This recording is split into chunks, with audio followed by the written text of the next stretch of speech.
24 तास न्यूज सामान्य जनतेचा आवाज। नमस्कार। आज या ठिकाणी किल्ले वर्धनगड या ऐतिहासिक भूमीमध्ये घटस्थापनेच्या दिवशी नवरात्रोत्सवाला सुरुवात होते आणि घटस्थापना ते नवमी असा 9 दिवस चालणारा आई जगज्जननी वर्धनी मातेचा नवरात्रोत्सवाचा कार्यक्रम आणि या नवरात्रोत्सवाचा आजचा अष्टमीचा दिव्य यात्रेचा मुख्य दिवस असतो आणि या अष्टमीच्या या दिवशी ऐतिहासिक पार्श्वभूमी लावलेल्या किल्ले वर्धनगड या गावामध्ये महाराष्ट्राच्या कानाकोपऱ्यातून लाखो भाविभक्त देवीच्या दर्शनाकरता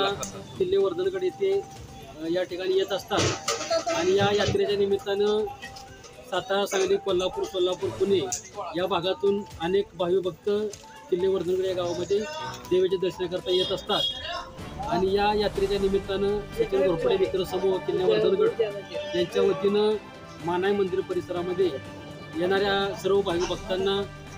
प्रसादाचं वाटप हे गेले 13 वर्ष अखंडपणे सुरू आहे आणि सालाबादपणे यावर्षी देखील या उपक्रम हा सुरू आहे। येणाऱ्या सर्व भाविभक्तांना सचिन घोरपडे मित्र समूहाच्या वतीनं प्रसादाचं वाटप हे केलं जातं आणि याही वर्षी हे वाटप सुरू आहे आणि ही यात्रा अतिशय उत्साहपूर्ण वातावरणामध्ये आज संपन्न होत आहे आणि या यात्रेच्या निमित्तानं आलेल्या सर्व भाविभक्तांचे वर्धनगड ग्रामस्थ आणि सातारा 24 तासच्या माध्यमातून या ठिकाणी सर्वांचे सहर्ष स्वागत।